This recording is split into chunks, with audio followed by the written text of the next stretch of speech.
Dude, let me just start this off. I'm just going to do a little intro. I'll probably cut out Okay. a bit of that, or I'll keep it. I don't know. Um, I'm here with Lukas Lane, who is the director of our short film for Crank's Picks called Hecklers. Thanks for being here with me, man. Thanks for having me.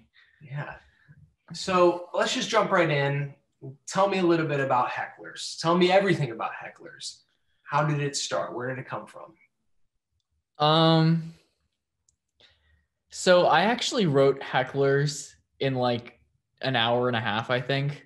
I just it's like 10 pages of script, so I just sat down and banged it out at one point. I was I was kind of frustrated at the time because I had been trying to raise money for a film project that I had spent like months and months and months preparing for. And it was a lot of my own money that I would never get back. So I really banked on it working out.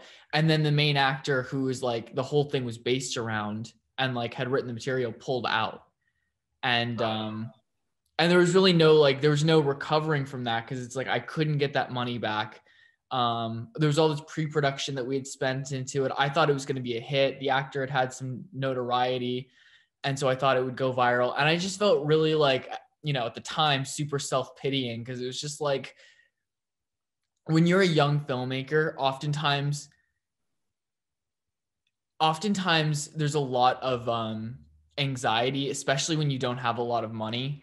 Like, you over catastrophize in your head. Well, this person can do all these projects they want because they have more money than me, or this person is more talented. And it's just like, I especially am always just playing out worst case scenarios in my head.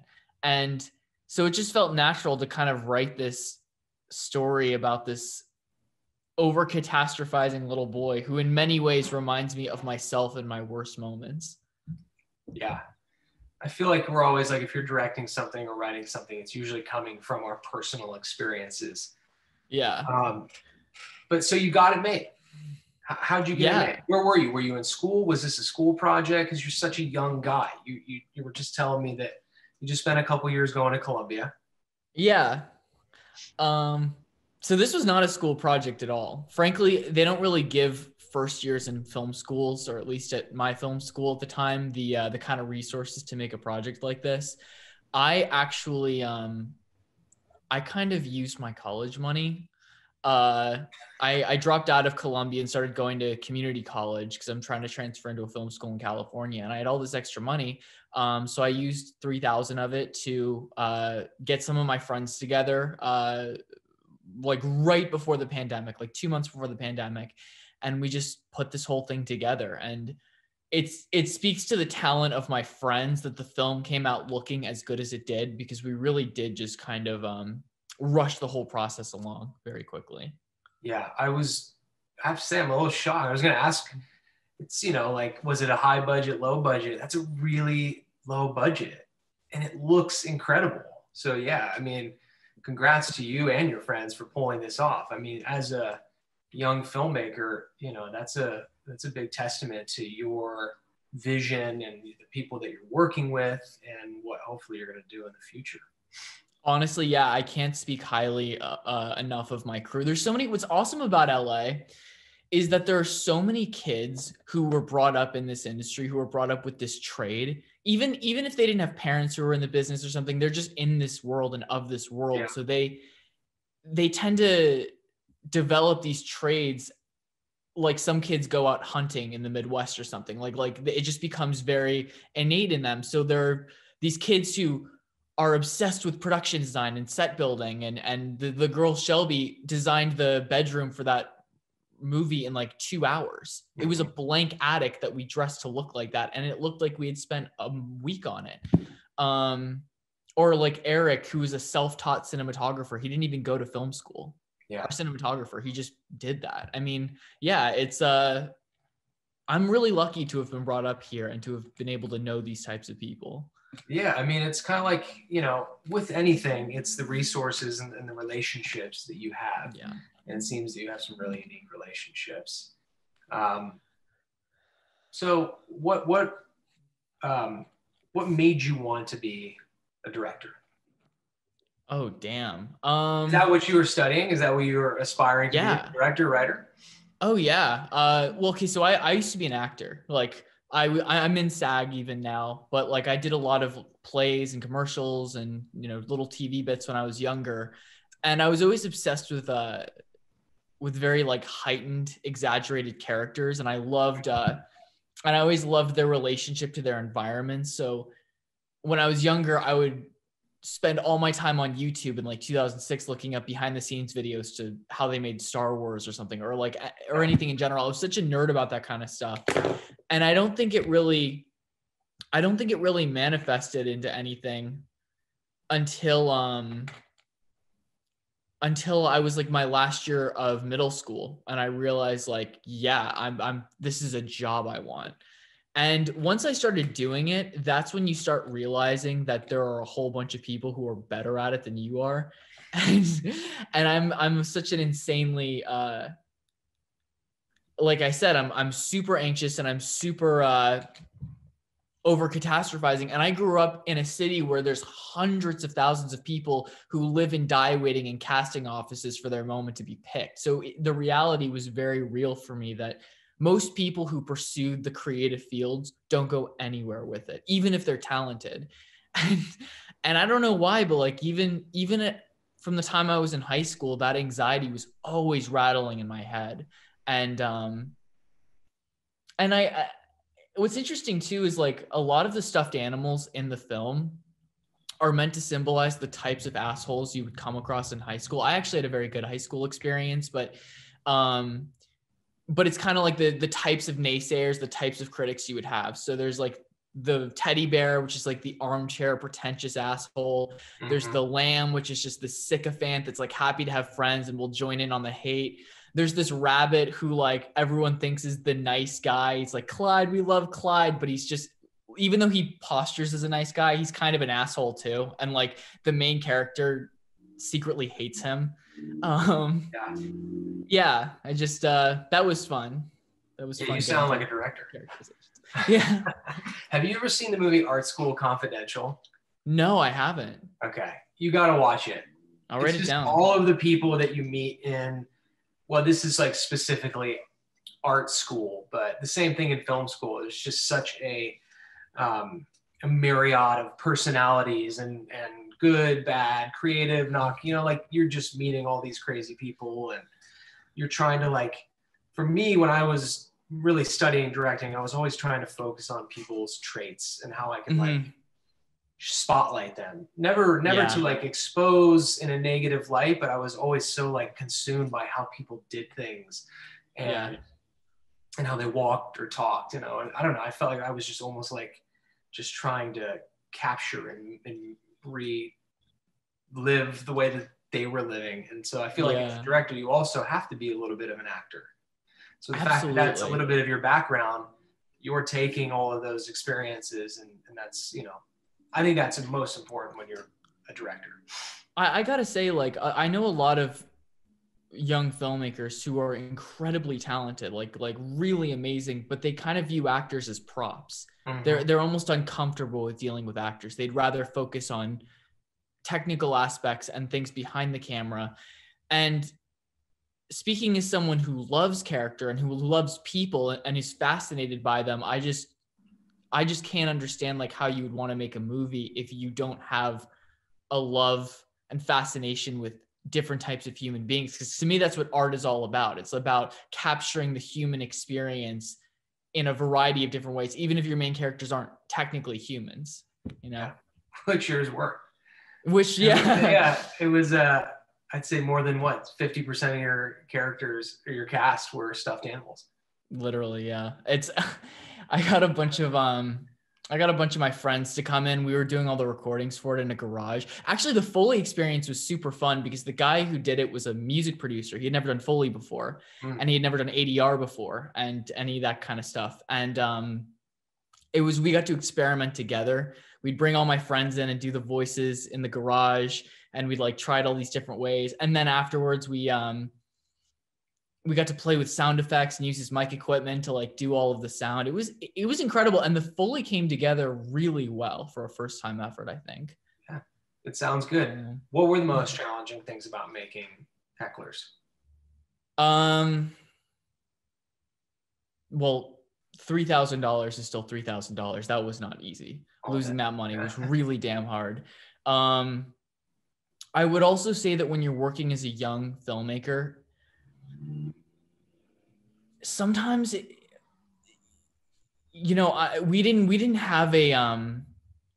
really have enough of a time to get the assistant director acclimated to the project. So really the only people who knew like in detail enough about it to like run the set that first weekend especially was me and my friend who was one of the producers on it. And so I especially felt like I was wearing so many hats. I had to make sure everything was got into place. I had to be the one driving the equipment, the props, everything like that. On top of that, I have to work with the actors and make sure all of this works and get the sound in place and edit this. And I want to get done by this. And then the pandemic starts riling up. COVID-19, all of a sudden it becomes very apparent that this is going to be here to stay and that we're all going to have to be quarantining soon. So now it's a race against the clock to get everything, all the sound stuff, anything that requires other people finished so that we can all go into quarantine. That was incredibly challenging. And then also, a lot of the crew members on that, I had never really worked with before. And that's scary. You know, a lot of them were my DP's friends who were in their early 20s. They were like seniors in college. If this were a college set, I'd be the one serving them coffee as a PA. And now the roles are reversed where these, 22-year-olds, 23-year-olds are now listening to a 19-year-old at the time. That was intimidating. And especially because a lot of them had a lot more experience than me as filmmakers. So I just had to tell myself after the first day, because the first day I was so nervous, just be like, look, they might be relatively more experienced than you are, but nobody knows this story better than you do. Nobody can like deliver on this better than you can because this is so personal to you. So just, stick to the story, stick to your confidence in the story and know what you want. And it became a really awesome collaborative experience. And I can comfortably say that I've worked with all of those people since that project and I love them all. Great.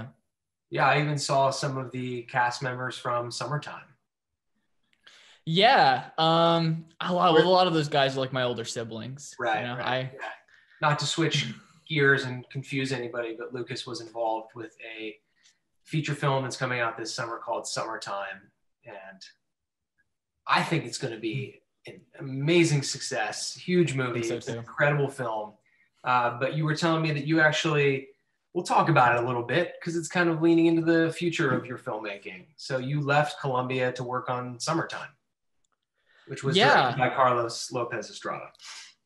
Well, the project is everything I would want to be a part of. I mean, I think that there's a huge problem in this city that like, everyone films in Los Angeles, but nobody really knows the personality of it. It's kind of like Toronto in that sense.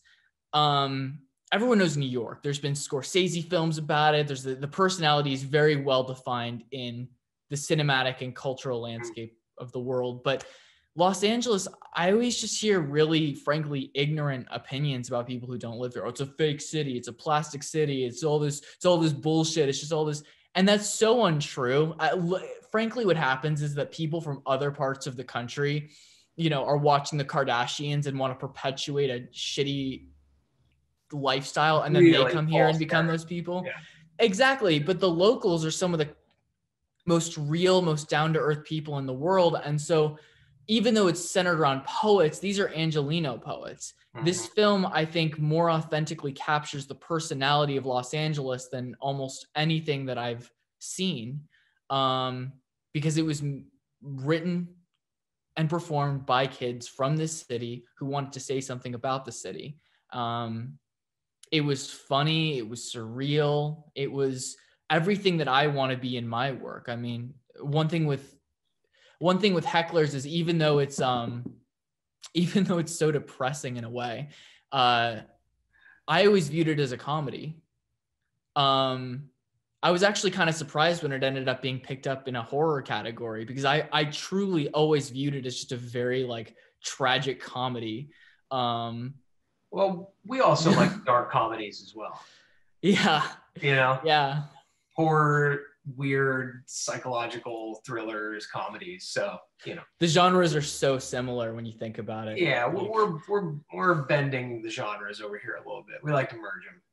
yeah, But I think awesome. if you can merge genres, you're going to have even greater success because you're reaching a wider audience. So if you can scare people and make them laugh and cry, you're going to have a huge success. Well, when I thought about it, I was like, well, of course it's a fucking horror movie. Not only does like a rabbit get like ripped in half with like guts and all that stuff, but it's like this kid playing out his worst case scenario. It's kind of like that movie. It's kind of like that movie Barton Fink, where it's like every worst thing that could happen does happen to this kid in this moment. Yeah, exactly. Yeah. Maybe your film is just the perfect depiction of what anxiety is. Yeah. It's just having, that anxiety and living with it. Although I do like to view the ending as kind of happy. Most people don't pick up on this, but I kind of always interpreted the ending as him finally seeing his anxiety for what it is. Yeah. Like, he's just sitting there and like he's looking at this little bear in this little rickety chair, and he just finally is just like, I don't give a shit anymore. And he just gets up and walks out of the attic. And the little bear is there. It's never going to go away, but it's so small and so powerless in the large scheme of things. Yeah.